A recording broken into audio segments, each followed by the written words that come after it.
From bureaus worldwide, this is FSN. Oi, thank you, Ollie. Thank you very much.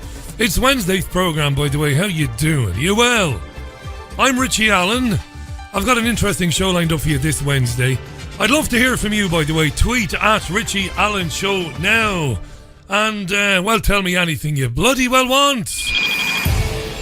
Welcome back to the most listened to independent radio show in Europe. It's your Richie Allen Show. Yeah, enough of the casual swearing, eh? Enough of the casual swearing. It's the Richie Allen Show. Broadcasting live on richieallen.co.uk and multiple platforms around the world. And now, here's your host, Richie Allen. Dag nabbit. 19th century prospector swearing. Can't cern it.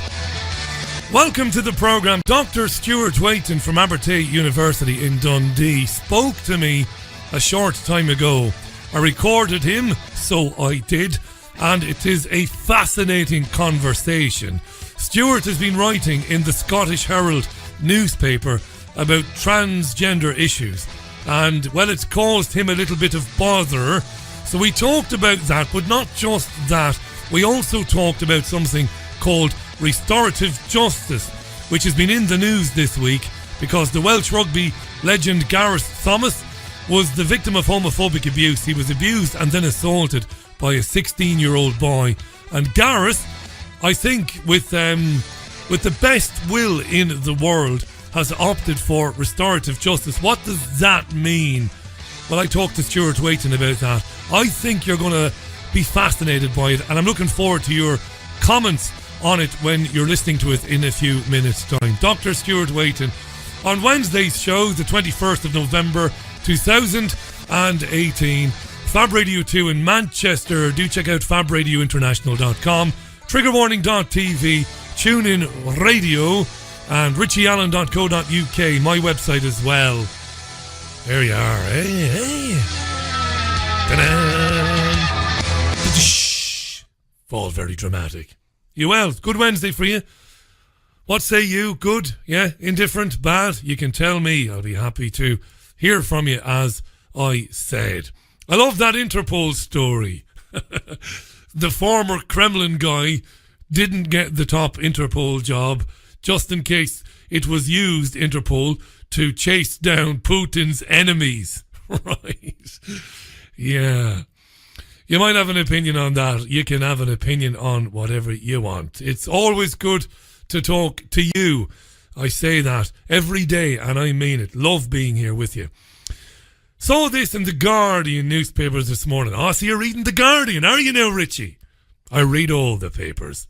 I do. I read them all. I subscribe to the ones that I have to subscribe to, even though, you know, a part of me regrets doing that. I prefer to go out and get the papers. When I started producing talk radio many years ago, I was producing another presenter. I was producing a man, a brilliant presenter he was, Billy McCarthy. And I would go to a shop on the Quay in Waterford City at the crack of dawn every morning, and there I would be presented with all of the papers, fresh off the presses, with the ink still smudgeable.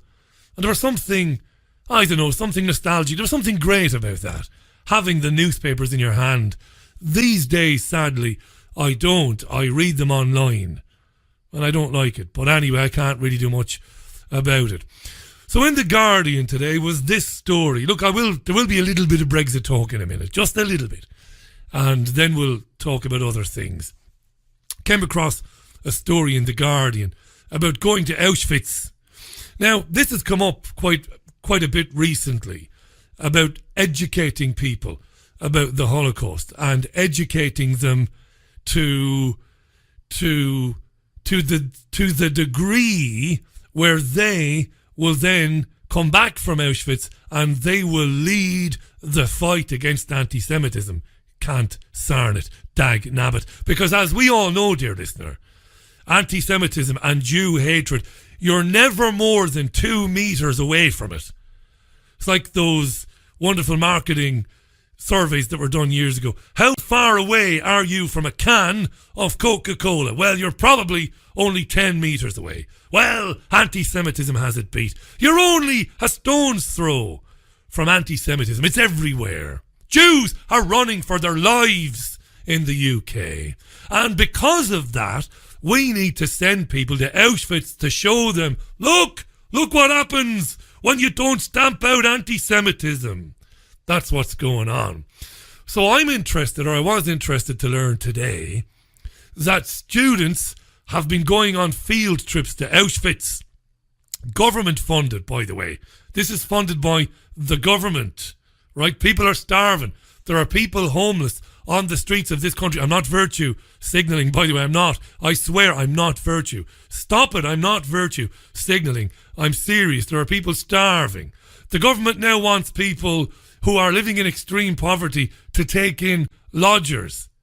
This is how bad things are getting for people. You're making it up, Richie. I'm not. They're suggesting that the poorest people in the country who can barely pay for their council house take in a lodger.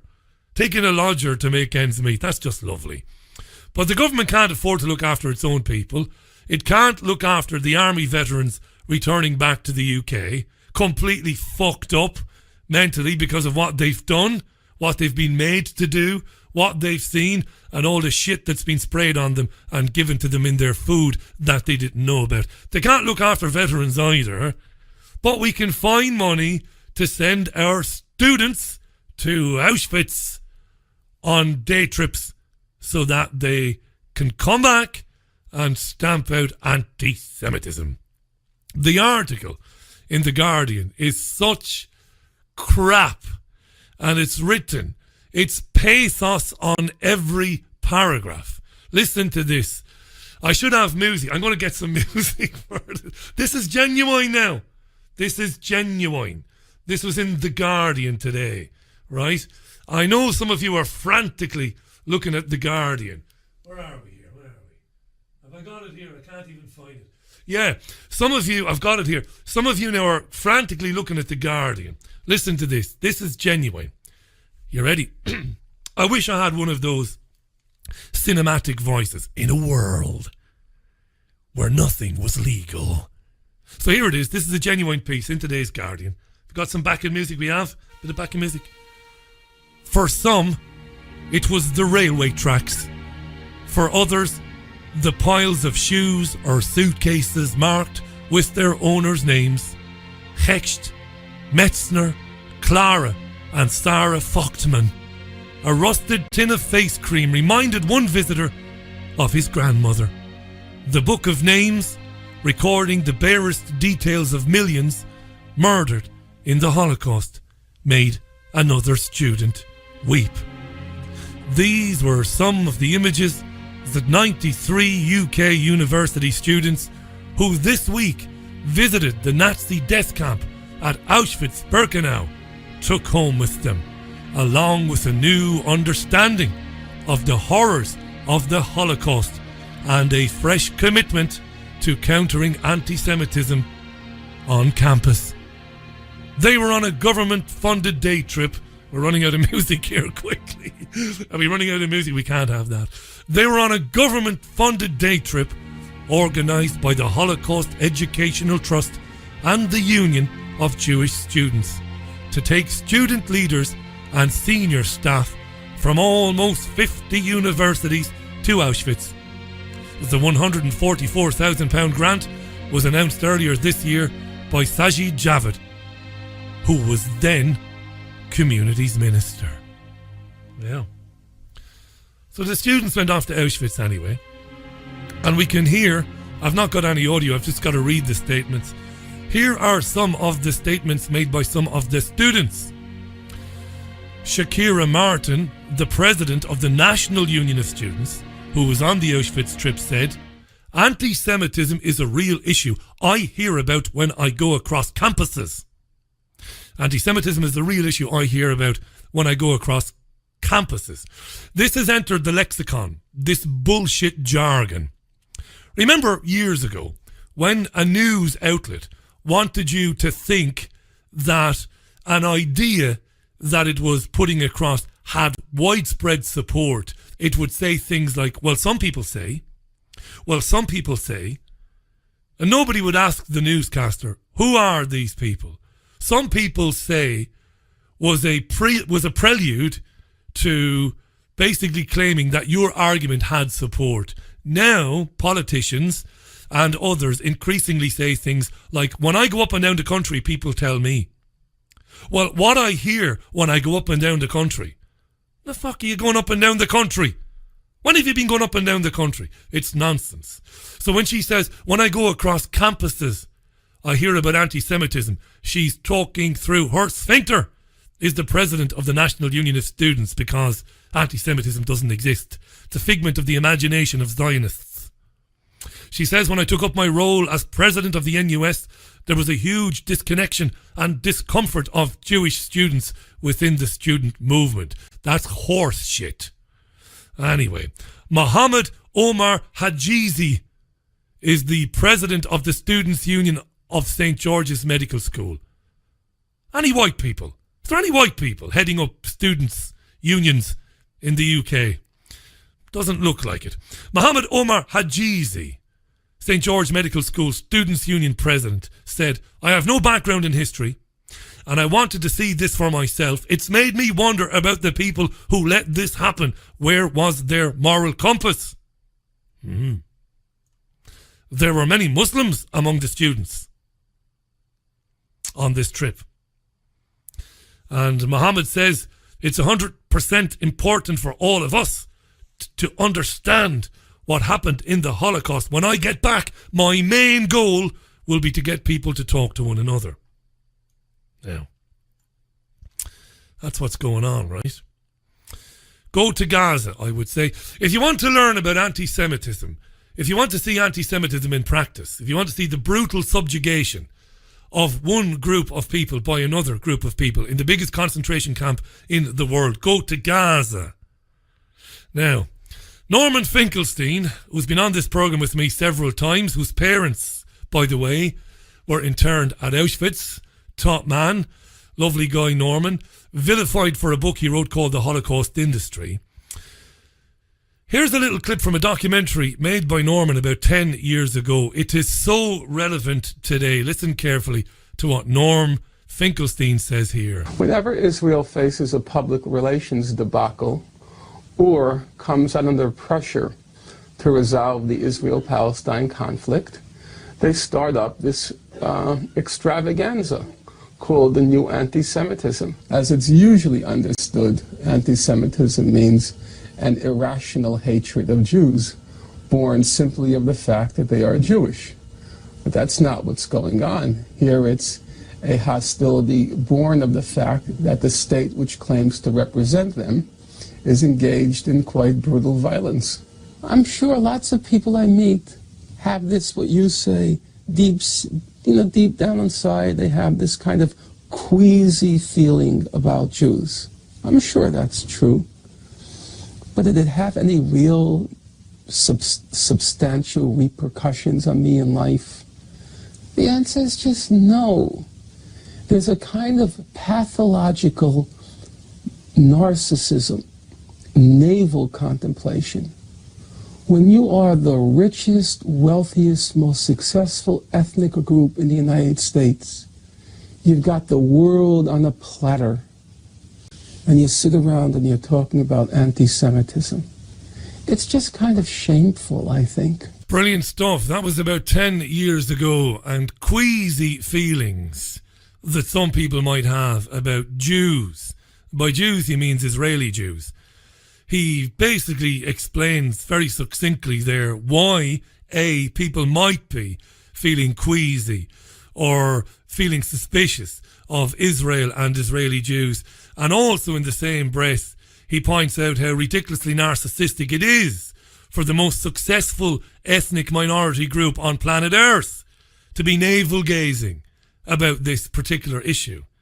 If you listen to Paul Craig Roberts talk to me last night about the presence, you know, Jews make up about 1.5, is it, or 1.8% of the demographic in the United States of America, something like that.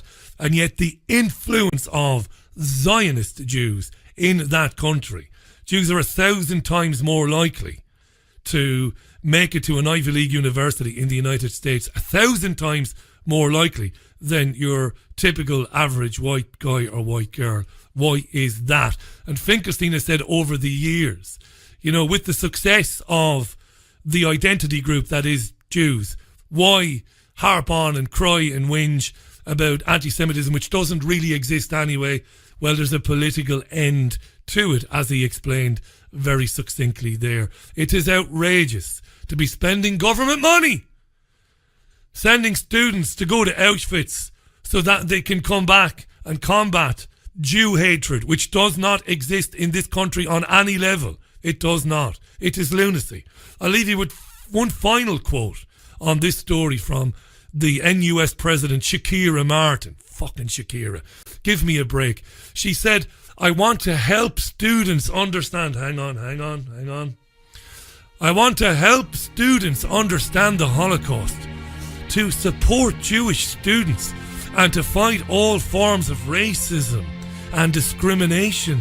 As citizens, this is part of our history, and we need to ensure that nothing like this happens again. I hope I will be brave enough to speak out and to challenge this behaviour. What kind of fuckery is this? That's plain old fuckery, Amy. And little or no condemnation of this in the UK press today. I say again, and I don't say it for effect, and I don't say it to get a pat on the back, metaphorically speaking. If you want to witness anti-Semitism in action, go and look at what the IDF does on a daily basis to Palestinian men, women and children. That is the purest form of anti-Semitism there is. Simple as that. Shall we move on? 19 and a half minutes past the hour. I see there's been a lot of tweets on that. Try and get to a few of them in a minute. It's the Richie Allen Show for Wednesday, 21st of November 2018. Here's a very serious story. Children under 10 are among those given strong antidepressants even in the UK. Let me repeat that again. Children under 10 among those given strong antidepressants here in the UK. What's really annoying and very disturbing about this is that GPs have long been given guidance not to do that, not to give antipsychotic medication to children, yet they continue to do so. Let me read you a little bit of the story. It's very important. Children aged 10 and under are among hundreds of young people being given strong antidepressant drugs in breach of official guidance. Guidance, again, official guidance not to do it. And the drugs they are being given can increase the risk of suicide. Figures show that 600 children and teenagers were given paroxetine and venlafaxine. Yeah, venlafaxine. Venlafaxine last year. Paroxetine, I think, is Prozac, or is it the other one? Last year. Government guidance cautions against this because of increased suicidal thoughts and behaviour in younger people. But doctors are doing it anyway, right? Saying that it's a last resort.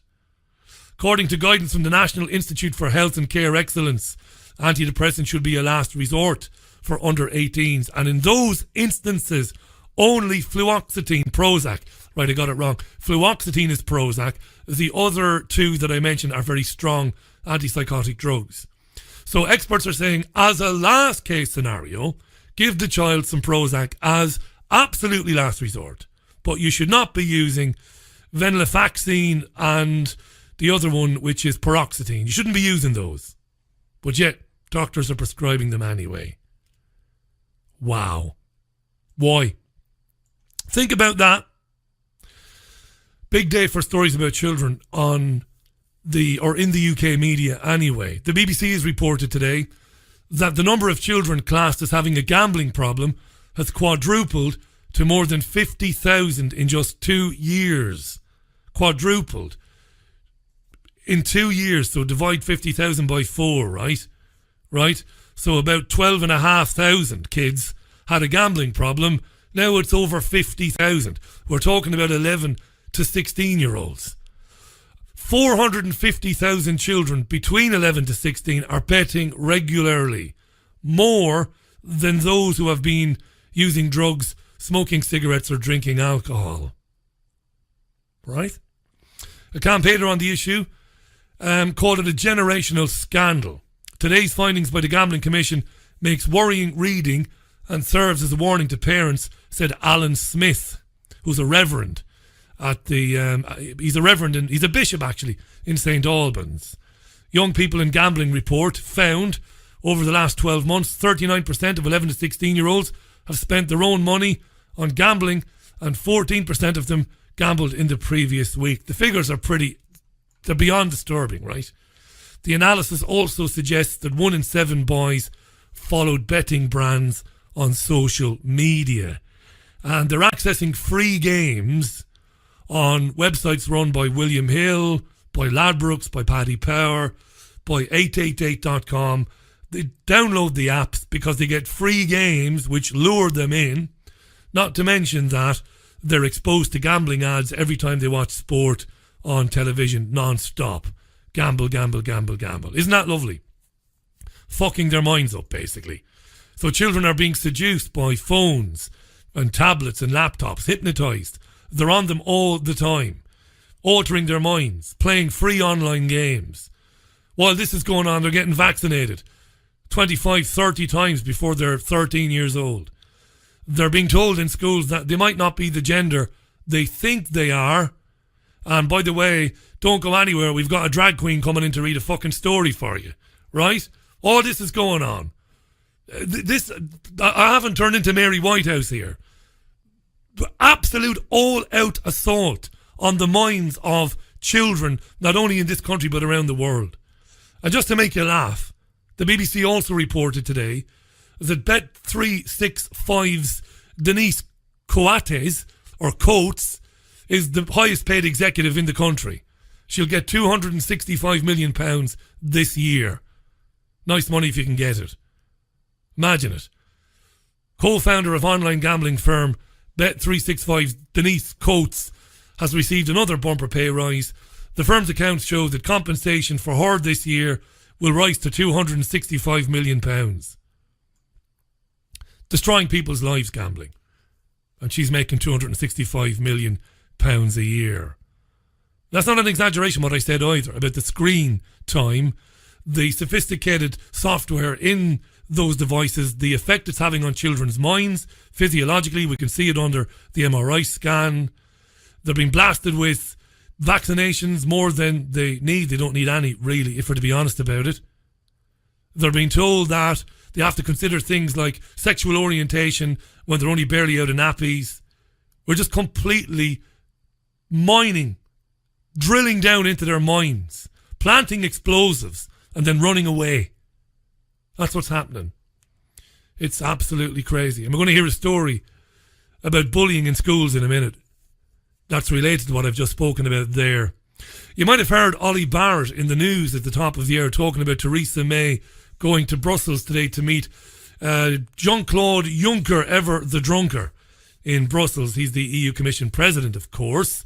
And she's going there to try and finalise a Brexit deal in time for Sunday's Summit of European Leaders. The remaining 27 member states in the European Union meet on Sunday, hopefully, well, not from my point of view, but from the European Union's point of view, hopefully to rubber stamp this deal that the UK has agreed with the European Union.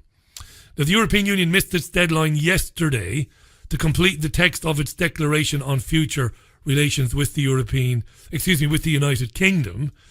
This is interesting because it kind of segues into this notion that this transition period is going to be extended beyond the end of 2020, which it will be.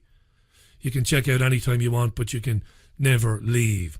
What made me laugh today is that France and Spain has been saying that those countries want more access to the UK's waters, to its fishing grounds. And the Prime Minister is under pressure, Theresa May is, from her own MPs right now, not to give any further ground and not to give any more away, which I find, frankly, laughable. It's laughable. She's basically signed up to keeping the United Kingdom in the European Union anyway. And MPs are saying, don't give any more away while you're over there. Moron. What a gangster. I could be here all day talking about Theresa May and the crimes of Theresa May and her husband Philip May. The crimes she committed when she was Home Secretary. Real crimes, not made up ones by a conspiracy research radio host. Serious crimes. I'm not going to get into it. And presumably May will give away access to the UK's coastal waters as well this week. Why not? You've given everything else away, right? I had a laugh this morning. Deborah Haynes, Sky News Foreign Affairs editor, was summing up a report for Base Camp. She was speaking back to her presenter in the main studio, and she was kind of hinting that the French and the Spanish want access to the UK's territorial waters. And while doing so, she explained what it is the UK is facing from Brussels. Basically, that the European Union wants to punish the UK for leaving as a deterrent to any other country that might have the temerity to want to leave. Listen to this brief clip from Deborah Haynes. And then on top of that, we have countries like France coming out and saying that they're concerned about fisheries, about rights to fish in British waters, very much wanting the status quo to remain. Obviously, that's something that for the UK, particularly the Brexiteers, don't like. And then overall on the EU side is this overwhelming sense that they do not want Brexit to be seen for the UK as a win. They want life to be less comfortable for a country outside the EU than within, because obviously they're worried that if that's not the case, other countries may seek to leave as well. Yeah. Who amongst us has ever had to negotiate their way out of a membership of a club? You just haven't ever done that, have you? You might have tried to leave a gym and they might have offered you all sorts of inducements to stay. And then you might have changed your mind, or you probably just left anyway. I changed my internet provider and television channel provider a few weeks ago. I told you about that because the service I was getting was dreadful. But I didn't have to negotiate my way out of it. I didn't have to meet anybody. I didn't have to offer them sweeteners in return for letting me walk away. I just told them to fuck off, basically. I'm leaving. Your service is dreadful. You've left me down too many times. I'm leaving. I'm going somewhere else. And that's the way it is. And of course, it's what we should have done back in 2016. We should have said, well, we're leaving. Oh, we have to No, we don't have to negotiate anything.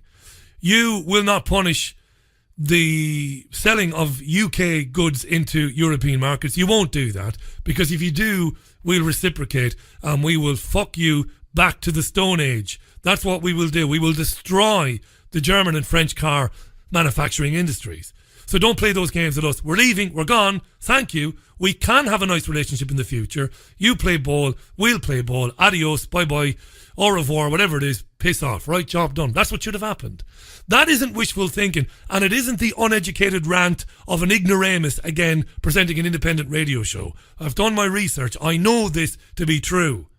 And of course, the UK media now is bending over backwards to plant an idea in the minds of people that leaving with no deal is catastrophic, when it isn't. Couldn't be catastrophic. How could it be? Oh, we won't get our medicines, we won't get our insulin, diabetics will be dropping dead all over the fucking country. I'll tell you what we'll do. Why don't we build some factories and make our own insulin? How about that? Put English people to work. British people. Put them to work making insulin. Why have pharmaceutical companies that are owned by the Germans or owned by the Americans? Why don't we have our own ones? Let's make our own insulin. What are we doing here? Let's put people back to work. You know, it's crazy, but it's ridiculous. That's what they're basically planting in people's minds. You can't leave without a deal. It's crazy. And while all that's going on, the Remainers are chipping away at the legitimacy of the referendum result. Listen to Father of the House, Ken Clarke, on Sky News today. Listen to the language of this arch Europhile. He has substituted the term referendum to opinion poll. Yeah, because what happened 2 years ago wasn't a referendum, it was an opinion poll, according to Kenneth Clarke. Here he is on Sky News today. Here he is.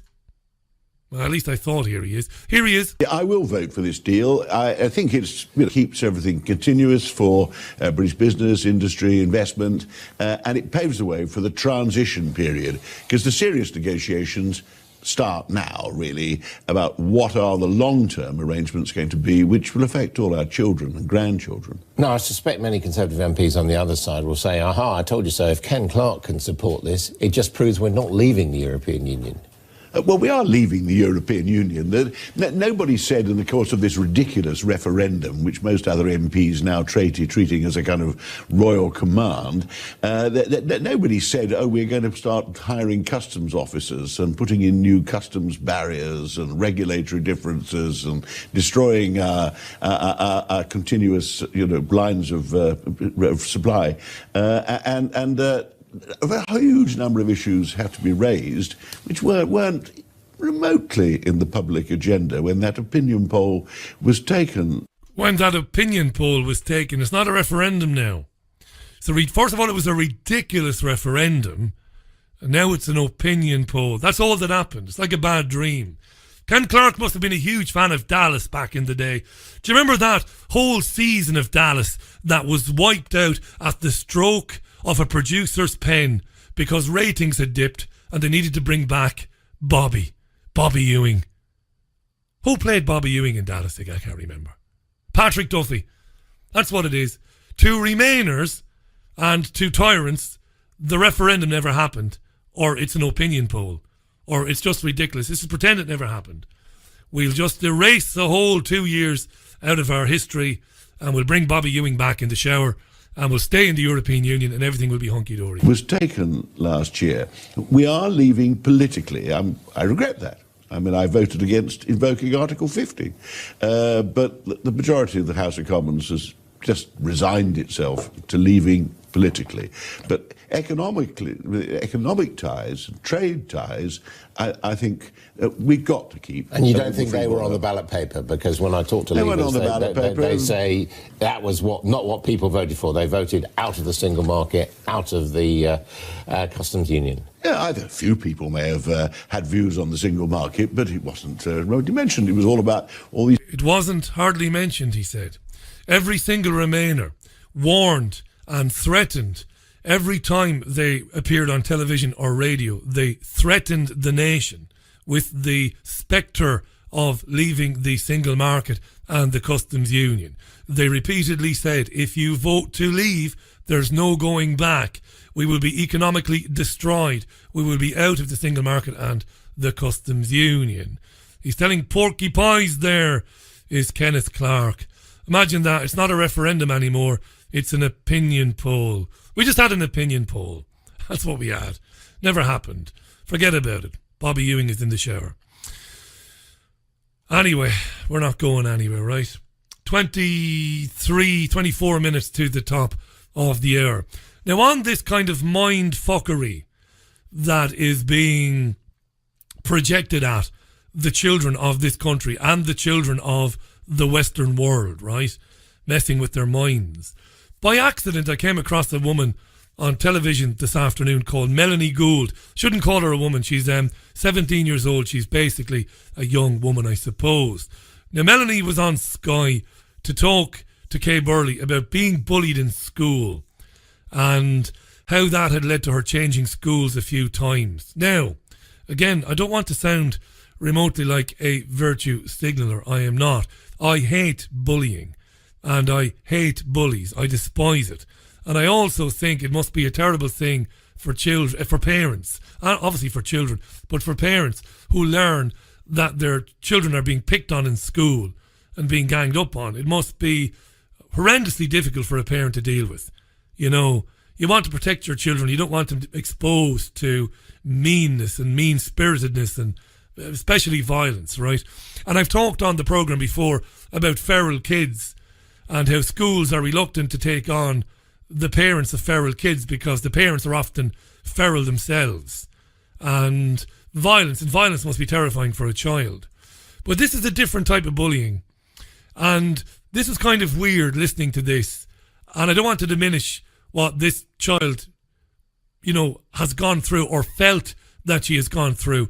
But I was a bit uncomfortable listening to this because I think this kind of connects to some of the things we've talked about before, you and I, about how the perspective of children has been changed by exposure to devices, right? Spending time online a lot and what it has done to children and how it has maybe prevented them or impeded them from coping with, I don't know, a bit of trouble, coping with a bit of name calling or whatever. Have a listen to this. This is Melanie Gould, and she was asked about her own story by Sky News presenter Kay Burley. So here's Melanie. So I'm 17 and I have had 3 primary schools and 3 high schools.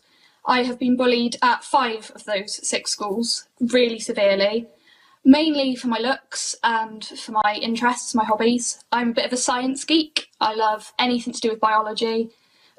Also really into my films, into music, acting, all that sort of thing. But people never really seemed to understand that I was just trying to enjoy learning and enjoy education, so they picked on me for it. 5 schools, she said. And she said it was because of her looks and because she was a bit of a science geek. She was a bit different. She was into things that were maybe a bit different to her peers. So kind of a red flag went off in my mind straight away. 5 different schools. I was thinking, Anyway, not being judgmental here, just interested. Kay Burley then asked the young woman, how did the bullying manifest? This is a good question. How did it manifest? What happened exactly? So it was mainly verbal stuff in classes. People shouting things at me and calling me names. But occasionally it did, I was slapped across the face a couple of times by classmates, which was a bit frightening. And what happened to them? What did the authorities do about that? Well, not too much. I was actually told a lot by the schools I was at the time that it must be something I was doing. I must be, to blame because it's happened at other schools, therefore you must be at fault. But all I ever tried to do was be a good student and a good friend to people. But people backstabbed me all the time and they just picked on me all the time. Very interesting terminology there. Backstabbed me all the time. 5 schools backstabbing me. Mostly verbal, although a couple of times I was slapped across the face. That's absolutely inexcusable, of course. Bear with me now, I'm going places with this. Backstabbed. Yeah, a few alarm bells going off there. So what about today then? What's going on with Melanie today? It left me with very, very bad anxiety and also depressive episodes. I went through a long period of time where I felt very suicidal because I felt like no matter what I did, no matter how much of a good person I was to other people, no matter how good my grades were, that I wasn't good enough for anyone. So I remember having to sit down and have the conversation with my mum that I thought about killing myself. Sounds very self-indulgent, doesn't it? Difficult for me to say that. I feel very unfair. I feel a bit mean saying that. But I'm not going to self-censor. Sounds very much of the me generation, a bit narcissistic. Just a little bit, just a smidgen there, right? No matter what I did, no matter how nice I was to people, no matter what grades I got, I was backstabbed. And I felt suicidal. Which was probably one of the hardest things I've ever done. And it's still left me with anxiety. I'm shaking now about talking to other people. Because I'm always thinking, what are they thinking about me? What are they just saying things to be nice? So what changed? What made you realise that life very much was worth living, that you have your whole life ahead of you and that you wanted to start to enjoy it more? That's a good question, Kay. How did you deal with it? More. Well, I moved schools from the school I was at to a school called Newent Community School. And they have amazing teachers there who noticed that there was something, really bothering me because I was constantly ill, constantly just crying, and I just couldn't cope. So I spoke to the school nurse after being told I should, and she actually recommended that I went and got some counselling, which for me was a very big thing. I was very scared about going to get counselling because I'd been called an attention seeker by the bullies for how I was feeling. So it took me a lot to go and see her and then to accept that I should go and get counselling.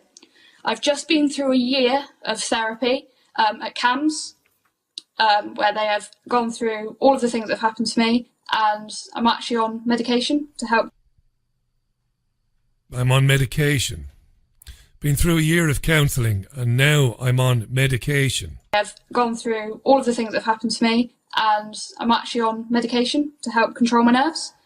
And it made me realise that what happened to me wasn't fair, that the things that they said and did weren't true, and that when I actually do speak to other people, like the incredible people I've spoken to online, people don't say these things, really. Yeah, she's of the iGen generation. Talked about this with Jean Twenge on the programme last week. Generation born since 1995 that would have grown up in tech, effectively. I don't know how relevant that is. But I thought that was very interesting. It sounded very much like she was a bit paranoid. It also sounded like her inability to deal with a bit of criticism and a bit of name calling might have been enabled by a bit of a weak-minded parent. And rather sinisterly, if there is such a word, I don't think there is, she ended up in counselling for a year and on medication. When really, the response to people saying mean things about your looks or mean things about your interests should be fuck off and mind your own fucking business. Would you teach that to a child, Richie? If you had a child, I hear you ask. Probably not in those terms, but I would say to any child of mine who said that people were saying mean things about them, number one, ignore them. Number two, develop a fairly thick skin. You're going to go through a lot of that in life. People are not going to like the things you say or the things you do, and they're going to criticise it. So toughen up a little bit and learn to give it back. And by giving it back, we don't mean call them names and be rude and insult them, but challenge them intellectually. Stand up to it. Don't go changing schools 5 times. Don't go to counselling for a year. And Jesus Christ, don't take antipsychotic medication for what is a common life occurrence. Bullying. Bullying. Is it even bullying?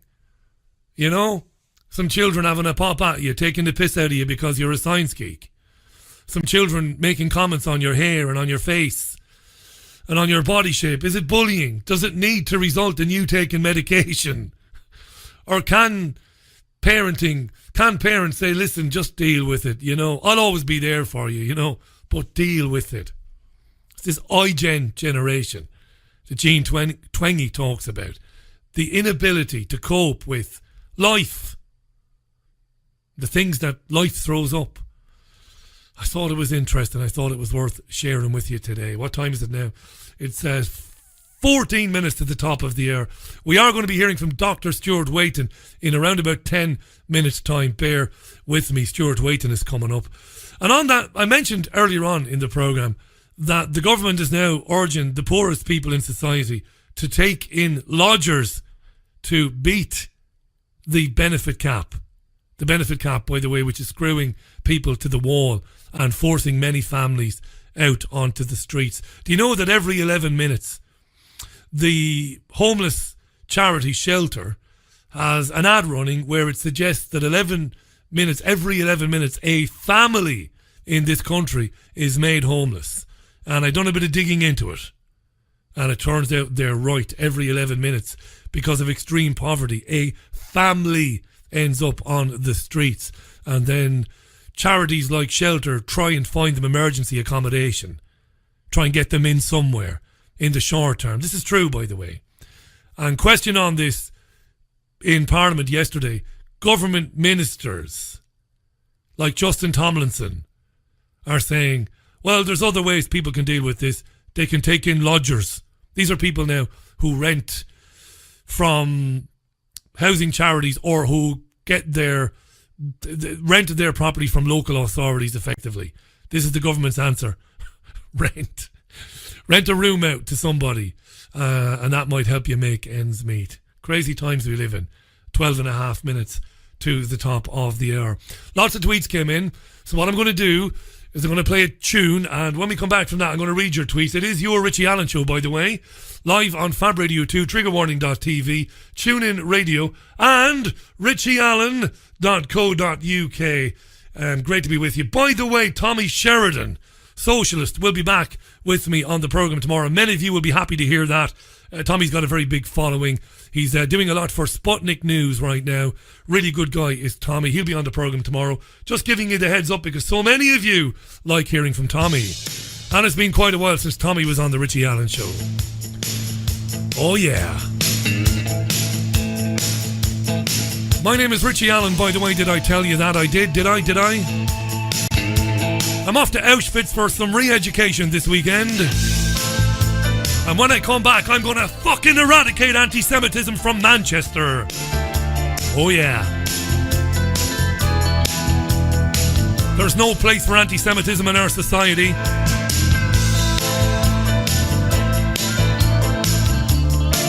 Right, this is music from Chris Rea then as we approach 11 minutes to 6 as we're live. Back with Dr. Stuart waiting in a couple of minutes.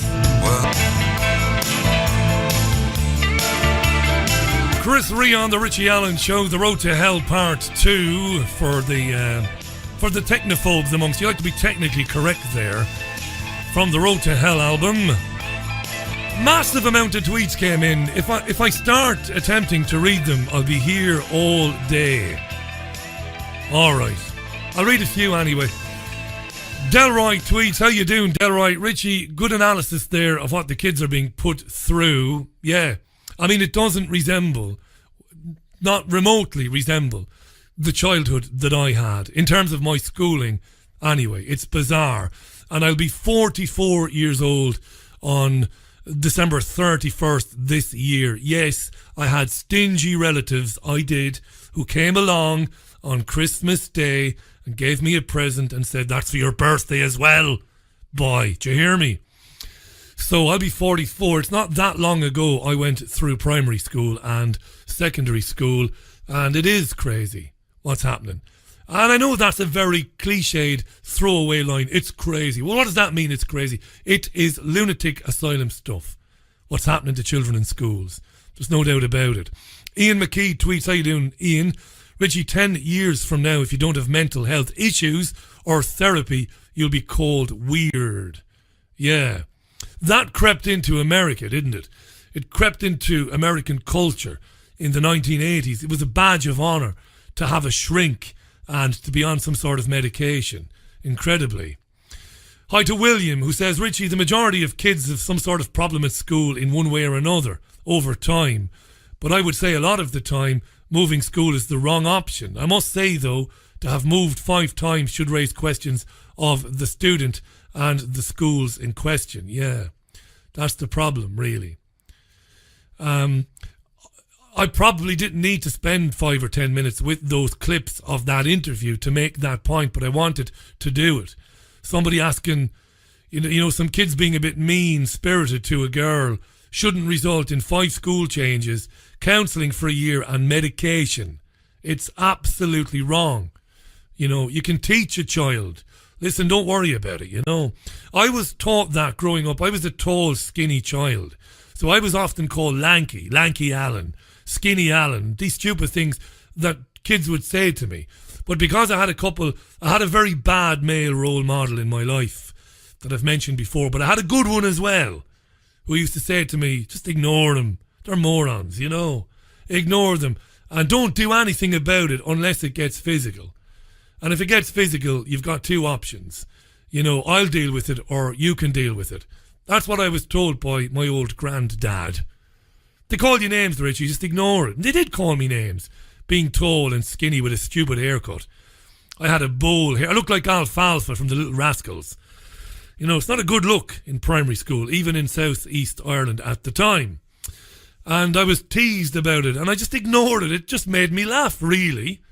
And then eventually you get a reputation for being, he's all right. He doesn't give a shit, really. Paul tweets, Richie, as a parent, I want to ask, what role did her parents play in getting this girl to deal with those bullies? At her age, you'd think she would have gotten to a point where she realised the bully's power lies completely in how she reacted to the taunting. It's very good. That's it, really. Dean tweets, Richie, maybe it's a hate crime against the minority group known as geeks, although they are quickly becoming a larger group. Kids that were cerebral, smart, and who did well in exams were always teased for being smart, weren't they? Weren't they? You know, I did pretty well academically, and I was teased for it. SWAT this and brainy this and stupid names, and, you know, didn't bother me, really. Hi to Mwinga as well. Hi to Faisal. See, there's so many tweets coming in on so many different subjects. I'm getting lost here. Don't think I'm ignoring your tweets, by the way. I'm not. Thanks for them. There are hundreds of them. Hundreds have come in the first hour. I'm sorry that I've not been able to get to all of them. Patricia tweets, get children back into the real world and out of the fake world of their chosen tablets. End of depression. Of course, there's a double meaning to tablets now. It is the square tablet of Apple and of Samsung, and it is the tablets of Big Pharma as well. The children are being exposed to. That's absolutely right as well. Wonderful way to follow what people are tweeting me is to go to twitter.com, where it says search Twitter, put Richie Allen Show, all one word, press enter, and hey presto, you'll see what people are tweeting to me. Right, before we hear from Stuart Waiton, I found this very funny because I was on The Guardian today. I've read a couple of stories from The Guardian today. I read all the broadsheets and the tabloids as part of my daily grind in the mornings, but I was on The Guardian this morning first thing, and The Guardian is running a poll. Now, I find these polls very interesting because they are loaded. They are loaded. They are pregnant with meaning, these polls, right? They've run an identity poll today. They want their readers to take a poll to find out how populist they are. The establishment, or at least the media establishment anyway, seems to be very scared of populism. Now, of course, the banking dynasties couldn't give a shite about populism. They love it. Of course they do. The Rothschild, Warburg, Oppenheimer dynasties love it. They love the fact that people are going to the extreme left and the extreme right. They love it. So long as you are populist, they don't care. So The Guardian is running this poll. It's a scientific poll designed by some academics. And The Guardian says populism is upending global politics, forcing many of us to grapple with what the concept means. Answer the questions below to find out how populist you are and how you compare with leaders such as Donald Trump. Shall we take the poll, shall we, for the crack? Let's take the poll for the crack. I'm going to take the quiz. It only takes about 90 seconds to do it anyway. Let's have a bit of background music. A bit of mood music.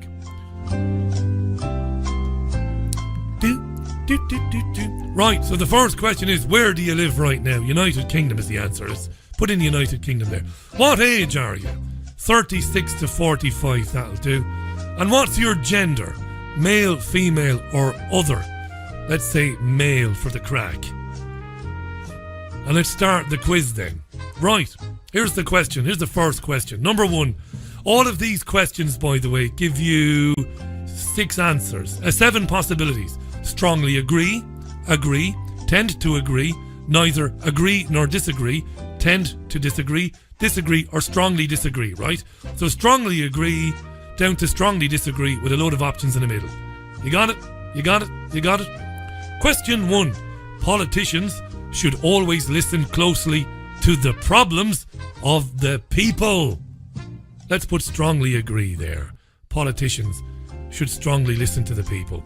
Should listen to the people. Number 2, politicians don't have to spend time among ordinary people to do a good job. Politicians don't have to spend time among ordinary people to do a good job. This presupposes the notion that politicians are extraordinary people. So they don't have to spend time amongst the unwashed to do a good job. Just for the crack, let's put strongly disagree in there, right? Question 3. The government is pretty much run by a few big interests looking out for themselves, dear listener. Holy Jesus, it's getting interesting now. Let's put strongly agree to that one.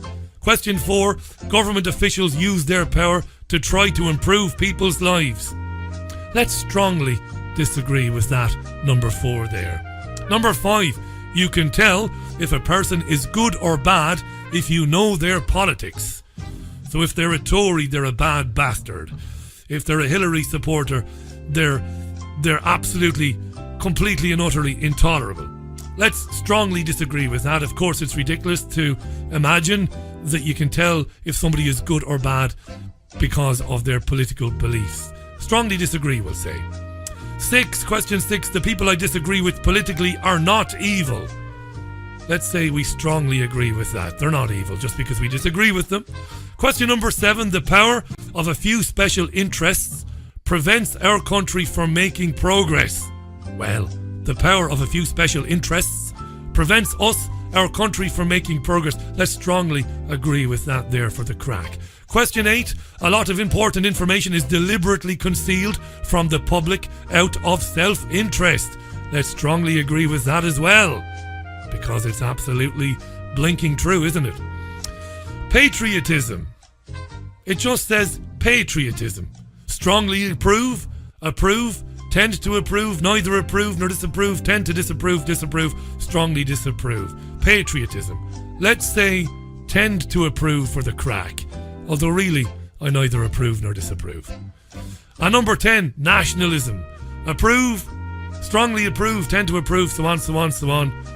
Let's for the crack put tend to approve in for nationalism there, yeah. Free market. Let's say we strongly disapprove of the free market there. Free trade. Let's say we strongly disapprove of free trade. Renewable energy. What do you say to that? Let's say approve of renewable energy. Pollution control. Let's say strongly approve. And conservatism. Neither approve nor disapprove. Church authority. Neither approve nor disapprove. Left-wing people. Couldn't care less. And socialism. Strongly approve, let's say, for the crack. Gay marriage, none of me business. Neither approve nor disapprove. Adoption by homosexuals, finally, the last question. And I'm going to say that I strongly disapprove of adoption by homosexuals because I do. What does The Guardian tell me then? It tells me that I am most like the Mexican president, Andrés Manuel López Obrador, and that I am on the populist left. If you want to do that poll, by the way, go to theguardian.com and do it. If you don't want to waste time, don't do it. Right, let's move on, shall we? 4 minutes past the hour. Loads of tweets, by the way. There are so many of them. I'm going to leave them because I want to get on to Stuart Waiton, who is a criminologist, an author, and spends these days lecturing at Abertay University in Dundee. Very interesting man. He's been on this programme many times talking about free speech issues and the like. Now, a couple of weeks ago, Stuart wrote in the Scottish Herald about transgender issues. And he asked or wrote about very benignly, very fairly and very balanced, in a very balanced way, he wrote about the hegemony of trans activists and the inability for people to question the trans issues that have been put before us, that we've spoken about so many times on this programme, question these issues without being labelled as transphobic or as bigoted. He wrote an excellent article about why governments have intervened in this area and why people who ask questions are marginalised and are bigoted. The article is in the Herald. Now, we talk quite a lot, not just about trans issues, but we talk a lot as well about justice issues and the notion of restorative justice, which is hugely interesting. On the issue of trans rights, I first asked Dr. Stuart Waiton of Abertay University, isn't it really strange how this has become a front and centre issue in such a very short period of time? In short, isn't it amazing how this is suddenly everywhere? This is what Stuart Waiton told me earlier today. Yeah, I think there's something peculiar about our modern times that you get this. I think politics is so fluid and ungrounded, and we don't seem to have any very many anyway clear norms, so that you can. Well, gay marriage is another one. So 10 years ago, gay marriage, never heard of it really, and within the space of no time at all, top Tories were saying, if you're not into gay marriage, you're an outrageous bigot, and etc. So that was another one. It just came from absolutely nowhere. As far as I can tell, it wasn't a thing that people were demanding massively. But again, it's almost like the smaller and smaller proportion of people you can find that has an issue, the more of an impact it has. Because the number of transgender people in society and the world is unbelievably small, and yet, as you say, it is having an unbelievably big impact on a very confused society. In so many ways, in education particularly, in public life. And your article deals very specifically, well, it doesn't specifically deal with, but it raises a few important questions. One of which is the response to those who ask a few questions, whether they be benign questions or even if they're loaded questions, who cares, but just basic questions. You talk about the changes being made in schools and universities, and the response to people asking questions is, I would say, and I'm not easily disturbed, I don't think you are either, but it is fairly disturbing. People are kind of hit like a ton of bricks when they ask fairly simple questions, as you've seen yourself. Yeah, well, the first Twitter storm against me. You know you've arrived, Stuart. You've arrived. Well, I did think that. A Twitter shower, perhaps, is more real. But yes, so after I wrote my article, which I thought was quite balanced, it was really just an attempt to try and explain why I think it's happening. There were, I think it was the university's LGBT, etc. society, kicked up a fuss, and there was calls for me to be re-educated or to be sacked, or someone should take me out, and quite a bit of pressure, quite a lot of people chipping in. Apparently, I refused to look. This is all from my daughter and my girlfriend looked at. I refused to look, partly because some ex and current students of mine were sort of chipping in, and I thought, well, I don't really want to know who that is in case it annoys me. And the university was under pressure. I was under pressure. You could tell that everyone in the university seemed to know about this and was gossiping about it. And some people saying, how am I still working here? I mean, unbelievable things like that. That's not funny, Stuart. Let me deal with that for a minute. That isn't funny, that. Now, I've, over the years, interviewed many an academic whose job became under threat because of their vicarious opinions on whatever. I could drop names here. I won't. I mean, people like, I'll drop one or two. Norman Finkelstein, being one, an old pal of mine, has been very critical of the state of Israel, lost his tenure at Paul University many years ago. It's not funny when people start demanding that professors start losing their jobs because they've offered an opinion, right? That isn't funny. Is that something that's worried you? Well, it partly worried me because I then wrote an article on rape, which was not very popular with my colleagues. And the two things come together. I did feel under a little bit of pressure, I must admit. And I wasn't sure how the university was going to react because they were under pressure, because everyone has a diversity policy, which seems to...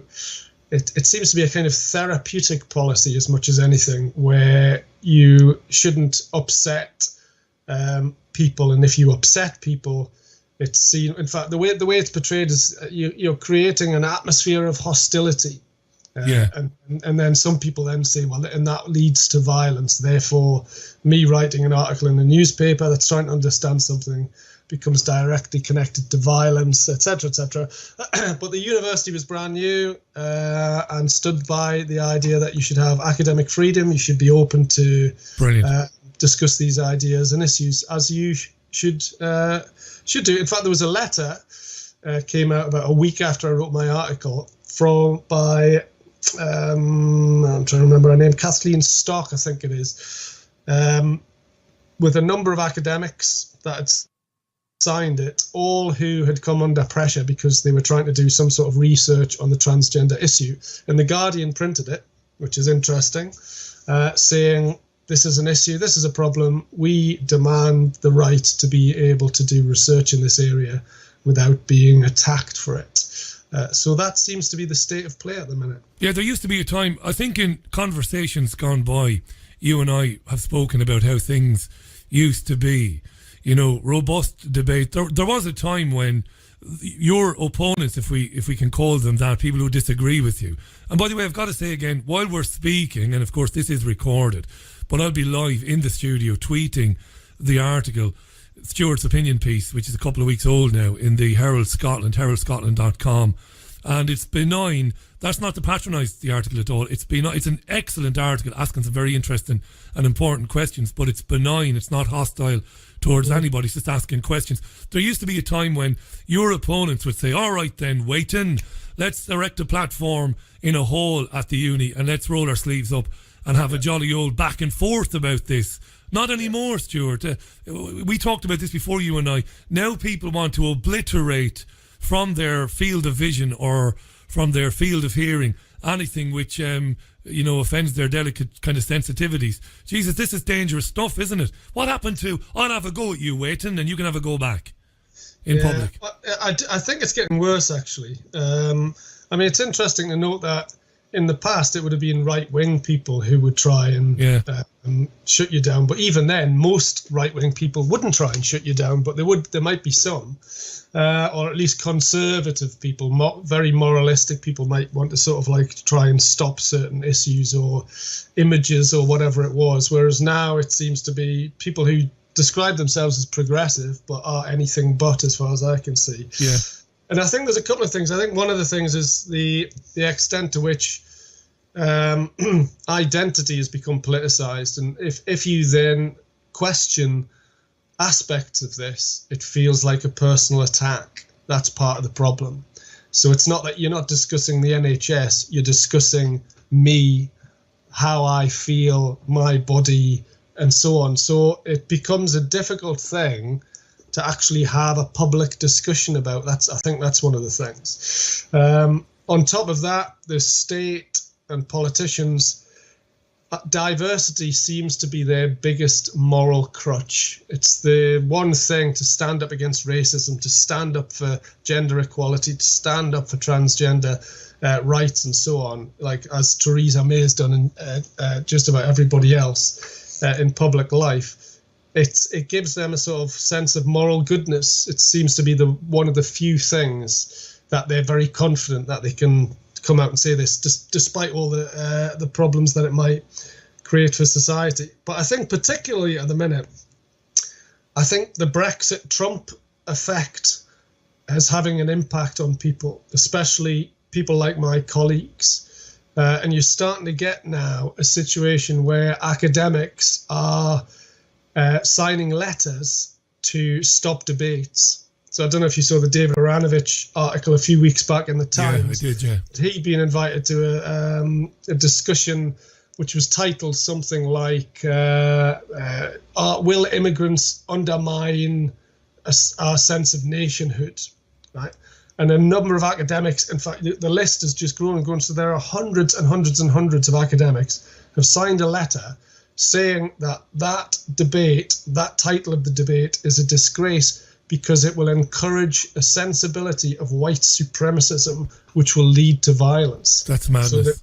So they've essentially tried to put pressure on to either close down the debate or change the nature of the debate, or at the very least, change the title of the debate. And I think that's because they feel that the public are kicking up a fuss now.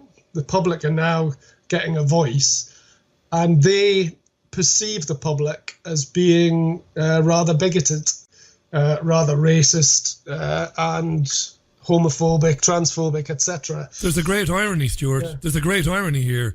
In my opinion, for what it's worth, because they suppressed the feelings and the voices and made people voiceless, people in working class communities. I'm a working class boy and proud of it. And because they wouldn't listen to them and marginalised them and ignored them for years, you know, sometimes people turn to anybody who listened to them. So even if it's idiots on the very far right, you know, somebody's listening to me.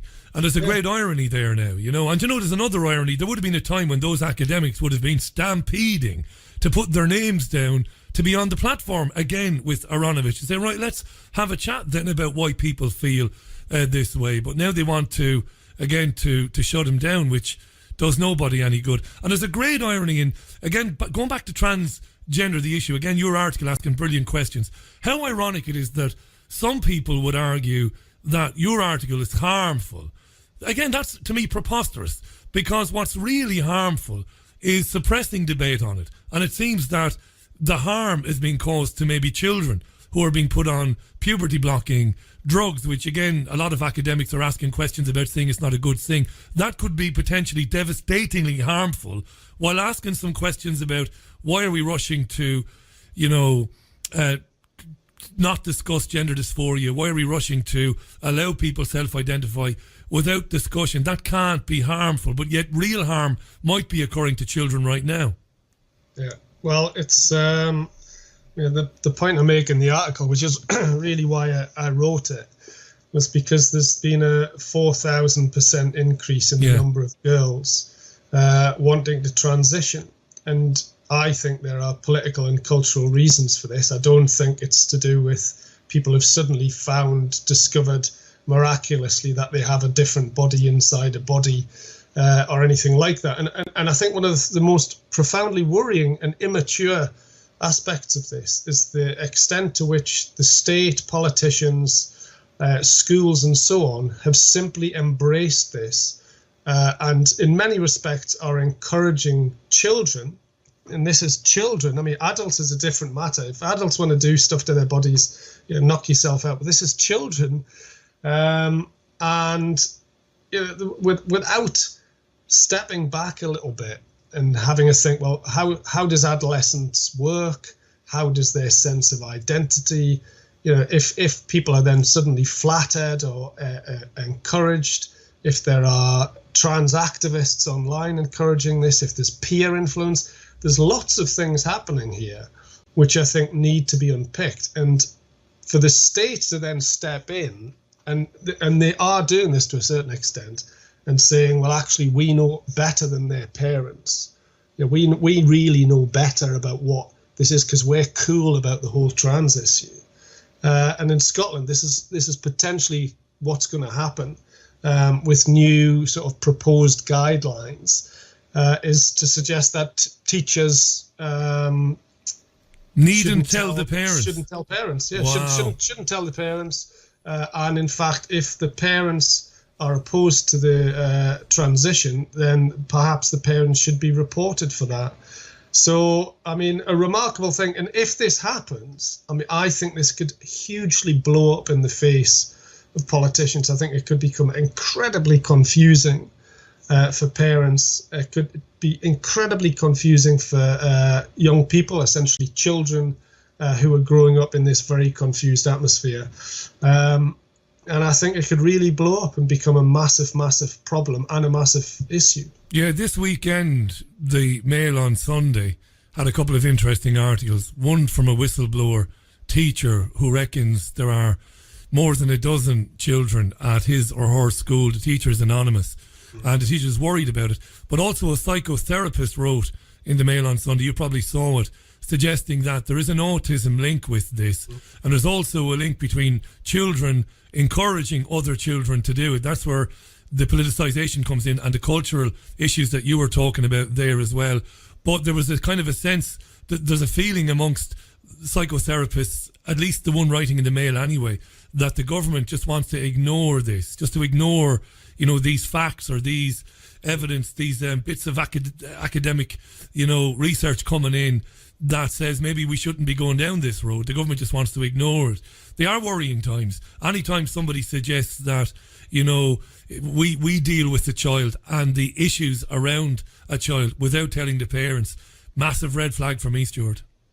Yeah, absolutely. Well, it's a big problem in Scotland that they tried to introduce this thing called the named person, which is sort of basically a state paid professional who would oversee the well-being interests of every child from birth, or actually from pre-birth.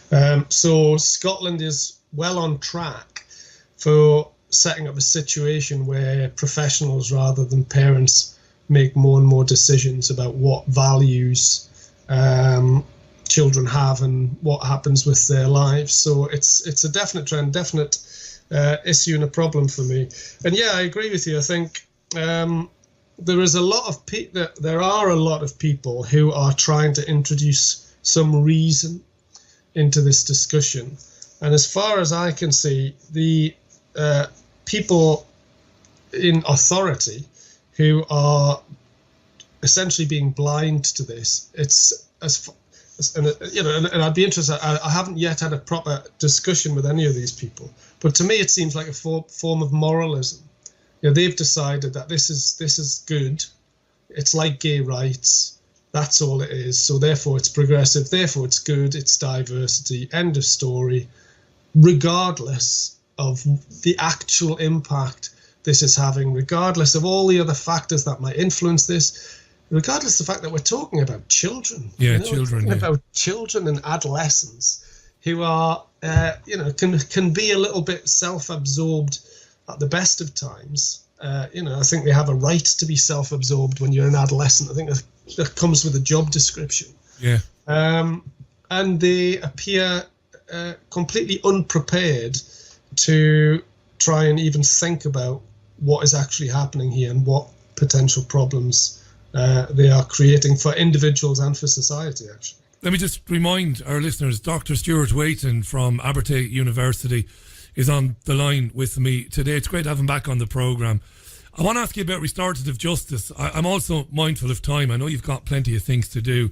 You can tell me anyway, I've got thick skin, that you've had enough any minute that you want. But before I ask you about restorative justice, do you sometimes feel like a bit of a lone voice? I don't want to harp on this thing about academic freedom, because I am very concerned about academic freedom. I've been through university twice for my sins, as a student. I've done some teaching of or in the areas of radio production for City and Guilds and stuff like that, but I've never taught or lectured. But I am very concerned about the Twitter storms that blow up, like we talked about earlier on, and the potential for universities and colleges to be put under pressure by a seeming storm, against a man or a woman who's just had, an opinion or ventured an opinion on these issues, on the named parent and this trans agenda.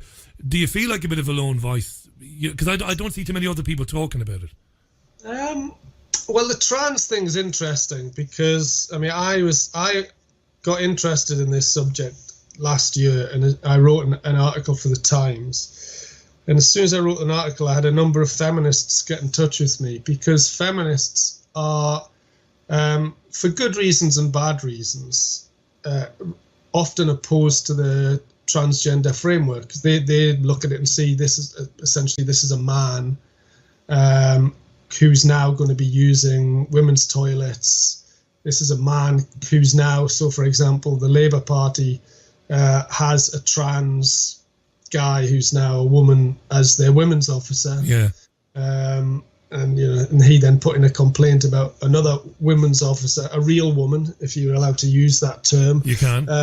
Because saying that she was transphobic and so on. So you get these sort of peculiar situations emerging. But again, it makes it an interesting discussion, the trans one, because if the feminists weren't there to oppose it, it would be more difficult. But because the feminists, or many feminists, oppose what's happening with the transgender framework. Lesbian activists, for example, not all, but a fair few as far as I can tell, are horrified by this because they think, and I think they may have an argument, that what's happening is that lesbian girls are basically now in this context, in this sort of political environment, being encouraged to change their gender or change their sex.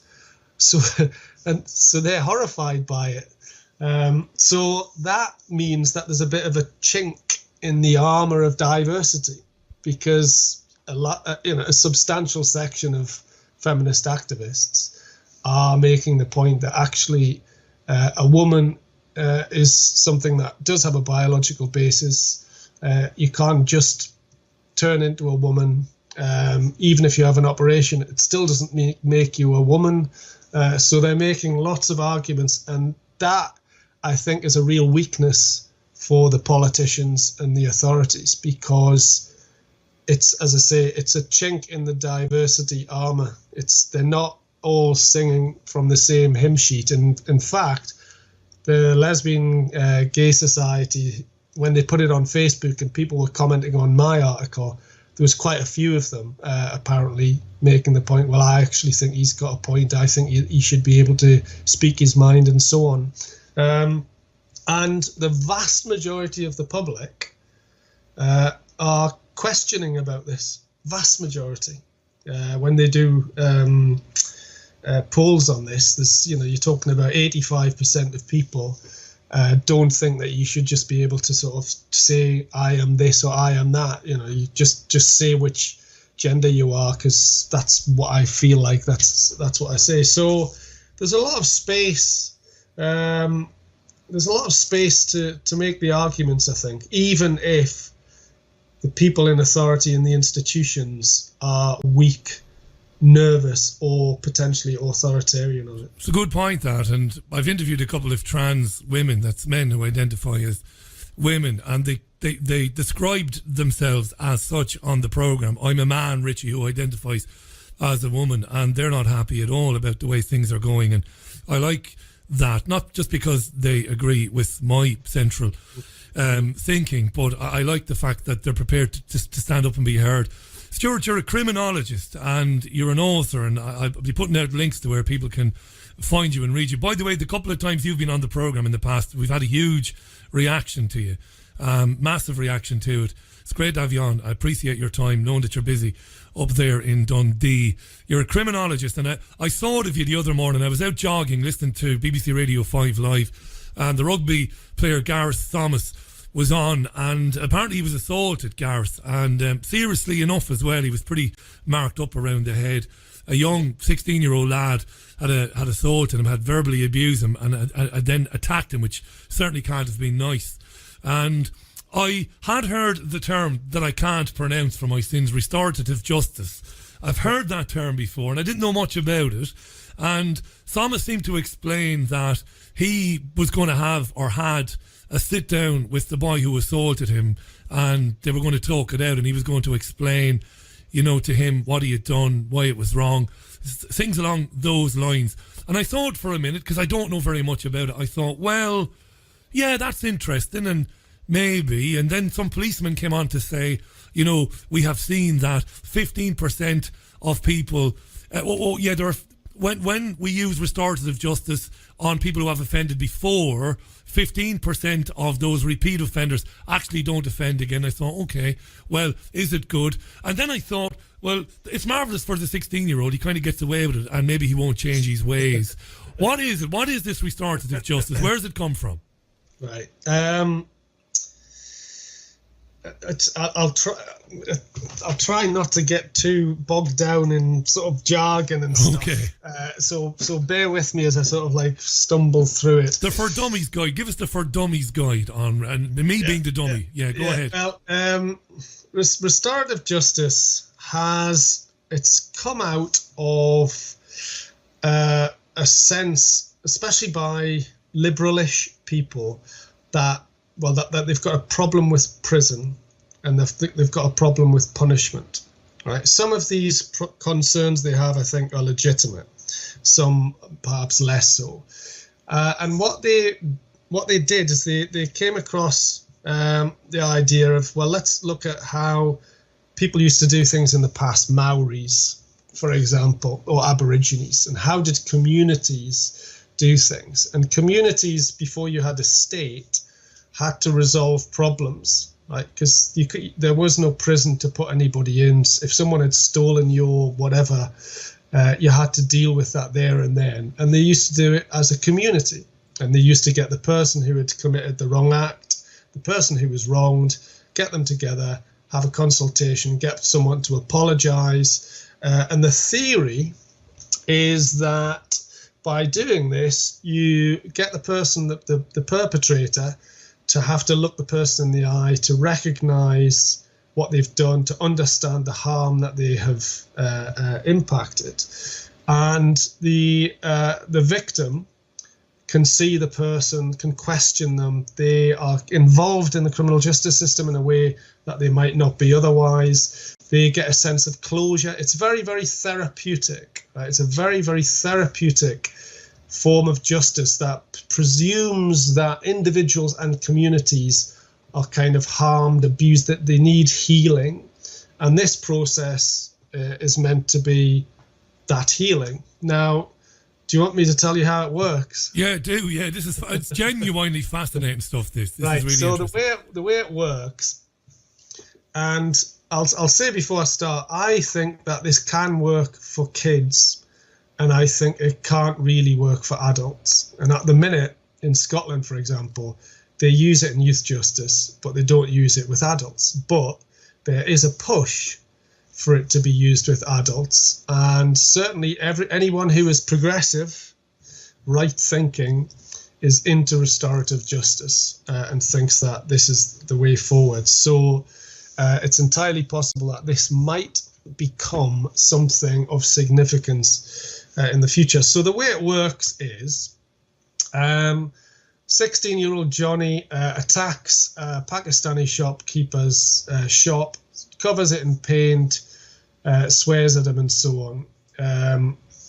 The kid is got, in Scotland, it'll go through a sort of youth justice process, but essentially what they do is they ask the shopkeeper if he would like to be part of a restorative justice process.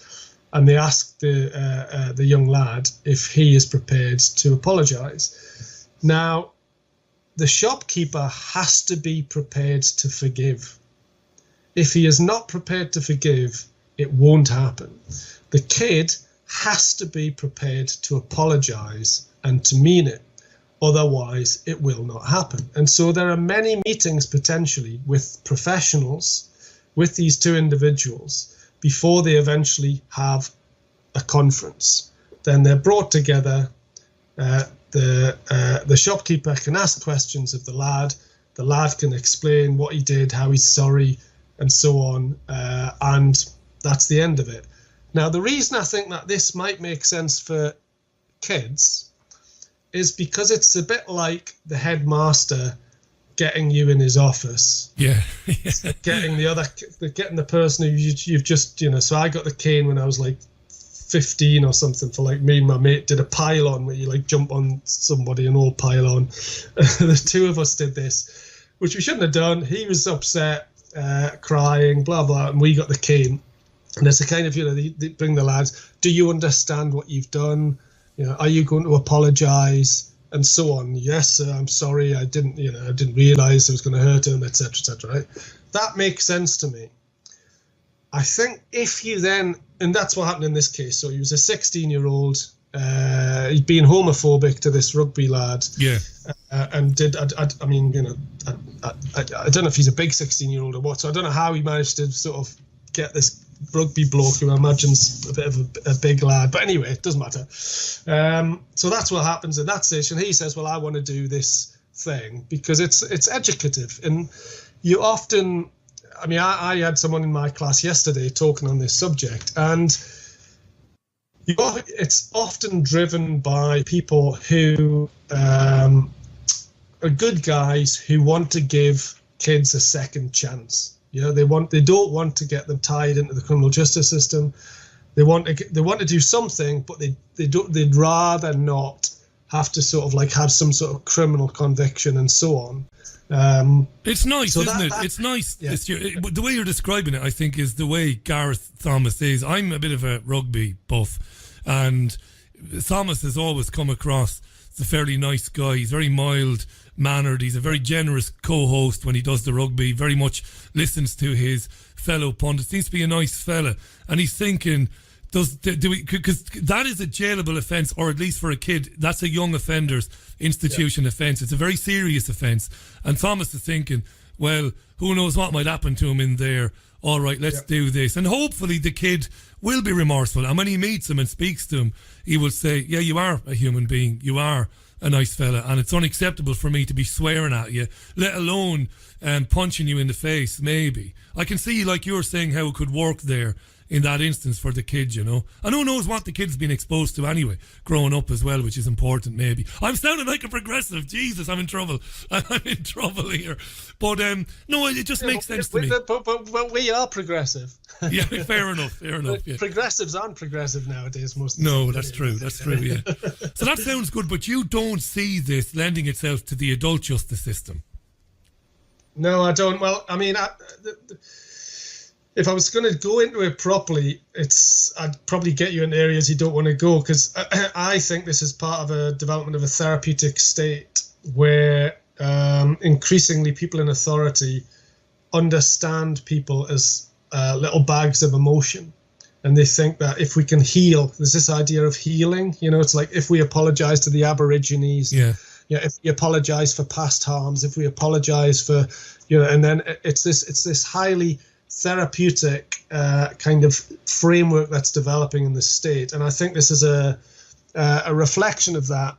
And I think there's lots of problems that come with it. Not least of all that I think it's almost like a new form of authoritarianism, but it's actually through the management of emotions. Can I ask you a question on that? Can I ask you? You're throwing up questions in my mind.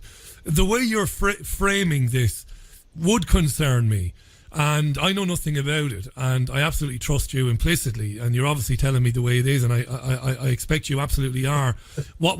No, I know. My opinion. Yeah, no, I know it's your opinion, but I'm listening to you. It's beginning to make a kind of a sense to me. So, little bags of emotion therapy, that could lead to medicating people. There's the conspiracy theory now. That could lead to rolling out, well, this guy, well, he needs to be on a bit of medication. Or, you know, we have courses, and on those courses we often see a prescribed drug. That would concern me. It could lead down an avenue like that, Stuart. Or am I being paranoid? Well, I don't think you need restorative justice for that. I think that's happening anyway. Already. This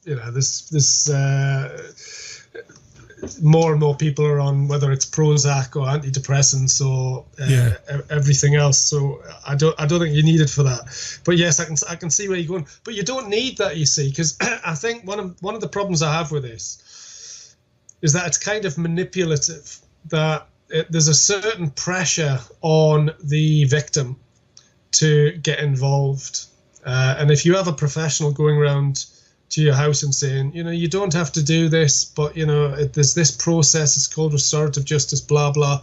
Would you like to think about it? And it's almost like you're kind of putting a little bit of pressure on people to say, well, okay, I'll forgive. Yeah, I will forgive, rather than forgiveness being a kind of a natural thing, or in fact, allowing people to just move on. Yeah. Which is another concern I have, that to me, this is a very individualistic form of justice, where rather than thinking, as we did, if someone commits a crime, we take it out of your hands, you get on with your life, and we deal with this. It's saying, well, actually, we realise that there are problems in society, problems that individuals have, and we're going to resolve this through the criminal justice system, through this therapeutic process, and you will find healing. And there's some idea that this will sort of revitalise the person, revitalise the community, revitalise the offender, and so on.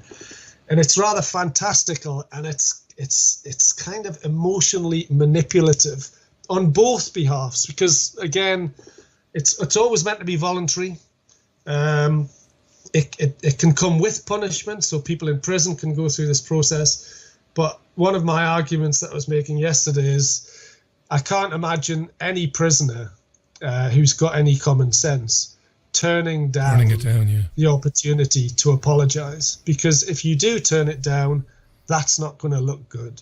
And the people who advocate this and promote it say, no, it's entirely voluntary. There's no pressure.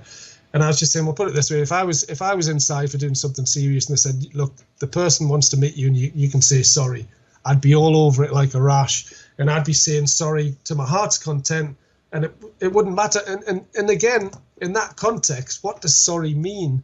If you're in prison, you're not really a free person who can make free decisions. You're at the most vulnerable situation imaginable, and to then expect that this apology is a genuine apology, I just think there's so many problems with it, and I think it's infantile. I think there's an infantile aspect to it that presumes prisoners and criminals don't have any intention, that they didn't mean to do things. This maybe it's because something happened to their dad, maybe it's because of this, maybe it's because of that. There's a kind of presumption there that that these people are kind of like lost souls, and if you brought them and they were able to apologize and they would get healing as well, and so on. So yeah, I think there's lots and lots of problems with it. It sounds like in the future it's going to be an area or a field of research that you're going to be looking into, I think, and maybe not just yourself. I'm keeping my powder dry on it. Certainly, it's because I do think it's potentially going to develop, and if it does, it will be very interesting to see how it works with adults. Stuart, thanks for your time today. I appreciate it. I know I said, and I do mean it, I'm not patronising or paying lip service to it. I know you're busy. It's nice that you give us your time. These are important issues. And I genuinely look forward to speaking to you again. Enjoy the rest of the day, and thanks for coming on. Cheers. Thank you. The Richie Allen Show relies on your support. Go to richieallen.co.uk and set up a monthly donation today. Welcome back to the most listened to independent radio show in Europe. It's your Richie Allen Show. Welcome back. Yeah, Stuart Waiton there, PhD, Abertay University in Dundee. How fascinating that was, restorative justice. And Penny has sent me a tweet. Thanks, Penny, by the way. Richie, restorative justice was used 8 years ago when a 27-year-old man assaulted my then 11-year-old son as a way, says Penny, to let the adult off. And I've tweeted her back to suggest that obviously she wasn't happy with that. How do you say to a 27-year-old man, if he's assaulted an 11-year-old boy, that an apology and a sit down with the victim and listening to a victim impact statement is sufficient? You see, it's amazing when you listen to other points of view what you can actually pick up. When I was listening to the rugby player Gareth Thomas talking about the 16-year-old boy and who assaulted him. Now, he must be a proper toe rag, the little bastard, right? He's gone up to a man that he knows to be famous, rugby player. He's abused him, and then he's attempted to batter him, and he's properly hit him. I mean, he's properly marked him up, as I said to Stuart there. And when I heard Gareth Thomas saying, I'm up for restorative justice, I thought that's great. And I think, as I said earlier on, I think Gareth Thomas is a pretty decent fella. And he looks at the 16-year-old and thinks, well, if he goes into a young offenders institution, could be a very bad place for him to be. It might not be the best place for him to come to terms with what he did and put himself back on the right road. The right road, of course, is to leave people alone, not to be swearing at them and punching them. But when listening to Stuart there, and I was absolutely all ears when I was speaking to him this afternoon about how this is another progressive cultural Marxist idea where the state, the great protector of the vulnerable groups, categorises every man, woman and child as little bags of emotion. As he put it, those were his words, that need to be mollycoddled and handled with kid gloves. And as I was listening to that, it was actually dawning on me where that could go. Now, I'm not a conservative. I'm not a liberal. I'm not anything. I don't like people being locked up. You know, I've interviewed the wonderful John Lonergan, the great former governor of Mountjoy Jail in Dublin, one of the greatest humanitarian, most decent, loving men you've ever heard in your life. In fact, it's been too long since John Lonergan was on this programme. I'll have to look John up. And, you know, the answer to crime, if you're a conservative, if you're a right-winger, your answer to crime is lock them up, lock everybody up, build more jails and put more bars on windows. That's the conservative approach to criminology, to dealing with crime. I suppose the champagne socialist way to deal with crime is to constantly cry for the perpetrator of the crime and, oh, he had a terrible life and he grew up in poverty and he was beaten up, God love him. Now, I grew up in very difficult circumstances and I had the shit beaten out of me morning, noon and night for years until I was able to defend myself and stop it. And I knew nothing but violence as a young man. But I don't go around beating people up. I don't go around solving my problems or my grievances with people through violence. So just beating people up, hammering people. I don't do that. So it's a nonsense. But at the same time, when people grow up in extreme poverty and all they get is screaming and shouting and, you know, abandonment of parental duties, and when they get beaten up, for some children, they will, of course, grow up to be little thugs, of course. But I found that very interesting, that I hadn't heard much about restorative justice, you know, and what it might be. And, of course, it sounded great to me, you know. Penny got back to me and said, Richie, not at all. It turned out the adult had friends in the police. That's not good, Penny, is it? So the 27-year-old who assaulted the 11-year-old knew somebody in the police who said to him, presumably, there's a way out of this if we can agree to restorative justice.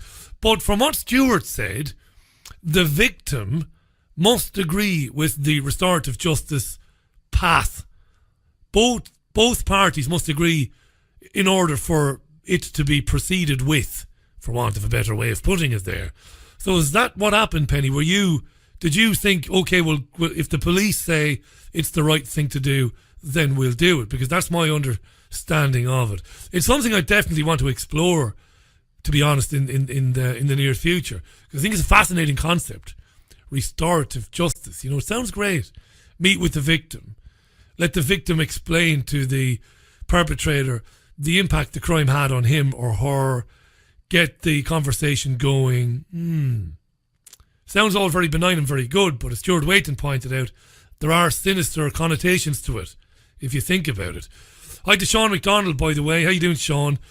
Faisal was very interested in what Stuart was saying in terms of juxtaposing actual sincere progressives from pseudo-progressives who are just thinly disguised fascists. And that's very good, because he jumped all over me, did Stuart, when I said, I'm starting to sound like a progressive. He said, well, we are progressive, forward thinking, not in the restrictive kind of fascistic thinking that we have now. And it is very regressive. You know, saying to somebody that you are a bigot, you are hateful, you are disgusting, you must be silenced, nobody should hear your opinion because you are practically evil. That isn't progressive. It's regressive. It's what used to happen a long time ago. And sadly for those on the left today, on the real left, as Stuart pointed out in the conversation, it used to be that the left, the old left, were tolerant of any idea or any ideology and were happy to roll their sleeves up and have a good old debate with whatever. And it was elements of the right way back when that were more censorious, right? They wanted to shut things down. Now it's the hijackers of the left, these cultural Marxist progressives who want to obliterate from vision, from your auric field, from your field of hearing, that which they have deemed to be dangerous or offensive. You know, there's one guy, I'm not going to name him, he's a fucking idiot, excuse my language. Why are you excusing your language now, Richie? After all this time, that's a good question as well. But there's some Zionist clown who follows me around on Twitter. I find him amusing. And he's based up here in Manchester. He's a Zionist idiot, you know. And I read what he says when he contacts me because it's very educational for me to see the level that these people have been reduced to. These people are now coming after people in 2018 for things that people were applauded for doing in the 1980s and in the 1990s. So in the 1980s and 1990s, talk programs, television talk programs, evening talk programs, daytime talk programs. Think of the American ones. Think of Ricky Lake. Think of Sally Jesse Raphael. Think of Oprah, right? We didn't have so many programs like that in the UK and in Ireland. Not too many. But if you look at the American ones anyway, so Oprah, Ricky Lake and so on, they would regularly invite people with ideologies that were deemed to be very extremist onto the programs, and they would have a big debate with them. You would often see Ku Klux Klan people on these programs, you know, and it wasn't Jeremy Kyle or Jerry Springer type car crash bullshit telly. It was good stuff. These people were allowed to say why they were members of the Grand Wizardry chapter or whatever the bloody hell, Ku Klux idiots. They would get their chance, and then they would be absolutely annihilated through sound reasoning and debate. And that was tolerated back in the 80s and 90s. Now it's not tolerated. So I've interviewed people that have denied aspects of what happened in the Second World War. I've interviewed people who've said the Holocaust never happened. And I've argued with those people vociferously. I interviewed David Duke and had a back and forth with him and made him look pretty silly, let's be honest about it. And I interviewed a guy who was doing very well in the primaries in California who said the Jews have an evil gene, which is just fucking ludicrous, and made him look a little bit silly as well. And that's what you do. I don't set out to make people look silly, but the guy looks silly when confronted by, a little bit of sound reasoning.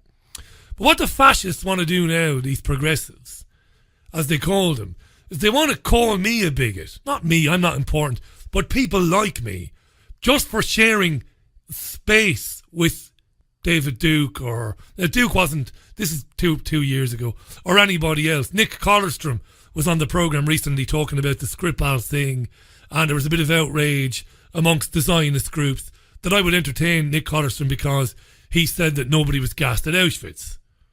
So because I'm speaking to Nick, if indeed Nick Collerstrom committed some crime by saying he doesn't believe the story of Auschwitz, it isn't a crime in this country, thank God, not yet anyway, regardless of whether you agree with Nick Collerstrom or disagree with him, and I disagree with him and have disagreed with him, but they want to make it so now that even given air time to these people, even on subjects that are far removed from things like Israel and the Second World War and all of that, by the very fact that I've given them space, well, now you're a bigot, now you're racist as well.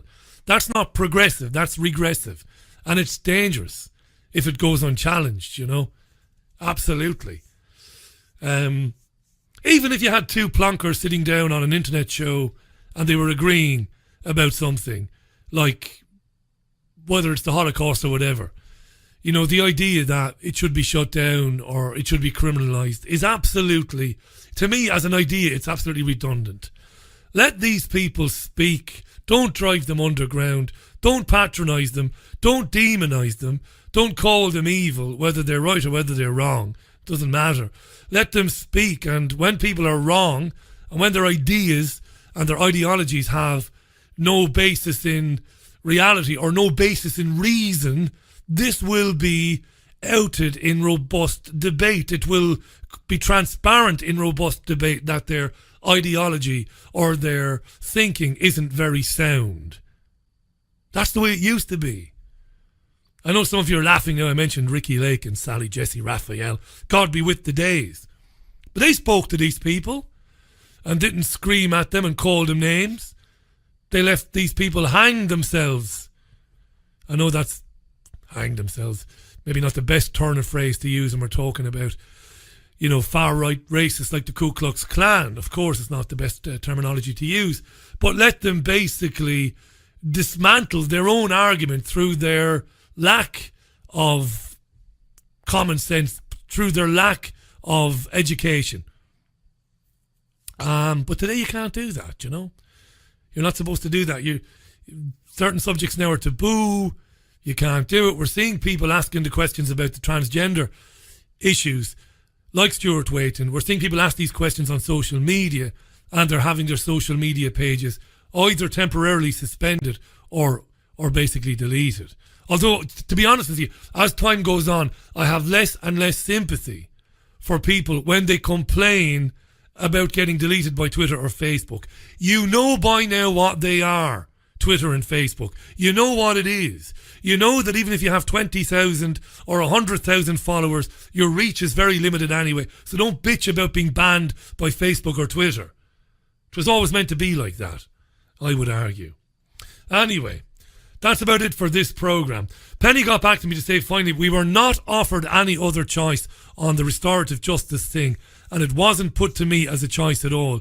That was the only suggestion, said Penny. 27-year-old man assaulted her then 11-year-old boy 8 years ago. That sounds pretty off to me, Penny. It really does. It sounds like you were stitched up there. And if you did find out that the man in question knew people in the police service, it sounds like there was a stitch up there. Sorry to hear that. That's it for the programme. Back tomorrow, Thursday, where Tommy Sheridan will be amongst the guests. Thanks to Dr. Stuart Waiton. Fascinating conversation with him. Thanks for listening. The programme will be on podcast in about 20-25 minutes time. YouTube as well by around about 9 p.m. UK time tonight. Do share it where you can. Look after yourselves and one another. You and I will speak tomorrow at the usual time of 5 p.m. UK time on your Richie Allen Show. Do stay in touch with FabRadioInternational.com and TriggerWarning.tv for lots and lots of independent creation, independent content, which is absolutely brilliant, okay? See you tomorrow.